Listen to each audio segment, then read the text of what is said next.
The reason why you're so unhappy with your life is because you don't know your purpose. You don't know your worth, and you don't know your power because you haven't been able to identify your gifts. And without knowing what you're gifted at, it's going to be very difficult for you to walk in purpose. But don't worry, I got you. Back in 2020, I wrote a book. It's called If God Gave Me Anything, and it speaks to the gifts that God has given me and the experiences that help me to identify my gifts in order for me to use them for my purpose, because I wanted to walk in purpose. And now I want to help you. The last episode, we talked about chapter 1, which was the gift of love. So if you haven't seen that one yet, go back and watch that. This time, we're going to talk about the gift of confidence. So let's go. So the gift of confidence. I can do all things through Christ who strengthens me. Philippians 4:13. I once read that confidence is a feeling of self-assurance arising from one's appreciation of one's own abilities or qualities. I believe that confidence is a gift and it should be stewarded wisely. Confidence is not arrogant. Confidence is not cocky. Confidence is not pretentious. Confidence is just your ability to believe in yourself.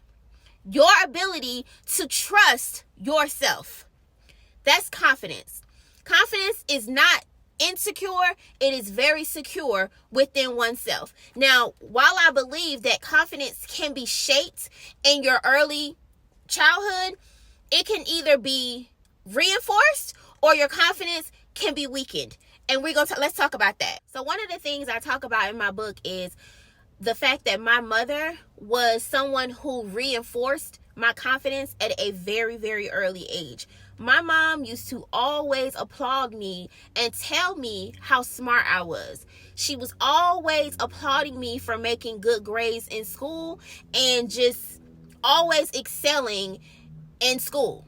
So my mother was a reinforcer of my confidence in that area as a child. Now, contrary to that, when my mother passed, I felt like my confidence and my ability to excel in school went with her because she was my reinforcer, not realizing that I was already confident in my own abilities, which is why I exceeded the way that I did in school, because I was already confident in my own abilities. My mother was my reinforcer, but I already had that gift. So in college, I studied biology. Biology is the study of life. So as you can imagine, I apply a lot of those concepts to my real life. One of those concepts in particular is the study of matter. Matter is any substance that has mass and takes up space. It can neither be created nor destroyed. In applying this basic concept to my life, matter became the synonym of my confidence. It's not something I created, neither can it be destroyed. I'm either emitting a high frequency of confidence in an area or a low frequency of confidence in an area. But either way, I still have the gift of confidence. Now, when you think about whether or not you have the gift of confidence, I want you to think about how sure you are with yourself and your abilities. Not how sure you are in making the correct decision all the time. Because I think sometimes people think that your confidence is shaped based on how many decisions you get correct. And confident people are confident in making a mistake. Confident people are confident in failing. Confident people don't need the assurance of an experience to determine whether or not they're going to be confident. It's something that truly lives within you. It's something that you cannot be given, and it cannot be taken away. Confidence is truly a gift. To have the gift of confidence means that you are able to walk in an unfamiliar territory and not feel obligated to be a lesser version of yourself, because you trust who you are, you trust yourself, and you trust your abilities. And you understand that what's for you is gonna be, you're gonna have, it's gonna be for you. And what's not, you're confident in knowing that it's not. So to sum up the gift of confidence, Confidence is more than just a feeling of looking and feeling good about yourself. It's truly a way of life, and it is truly a gift. So when you're examining whether or not you have the gift of confidence, and you say, okay, I feel like I've been gifted with this gift. I want you to think about how you can use your gift of confidence in your purpose in life. How are the two related?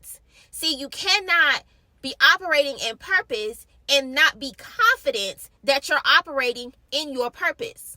So I want you to think about those things that you enjoy, those things that you like, those things that you're passionate about, and think about whether or not they require you to be confident in those spaces. So now that we have talked about the gift of confidence, do you feel like this is something that you have been gifted with? And if you say yes, Rhonda, now what? Now we got to tie the two. Like we did with the gift of love, now we have to tie in the gift of confidence to your purpose in life. So think about those things that you enjoy, your passions, your interests. Think about all of those things. And when you think about them, I want you to determine whether or not you have to show up confidently. People who are walking in purpose are walking confidently because they trust themselves and they trust that they're doing exactly what they're supposed to be doing. So if you're wanting to walk in purpose, does your purpose require you to show up confidently in it? I hope that this section helped you in identifying whether or not you have the gift of confidence. And if you don't, that's okay. I just want you to be able to identify what gifts you do have so that you can start walking in your unique and divine purpose. I want you to be happy with your life, and I want you to know that you were strategically and purposely put here for a reason. And I want you to figure out what that reason is. If you have not gotten a copy of my book, it's called If God Gave Me Anything. You can click the link in my bio and purchase a copy. If not, totally fine. We're going to ride this thing out. We're only in chapter 2. We got 5 more chapters. So I will see you guys for chapter 3.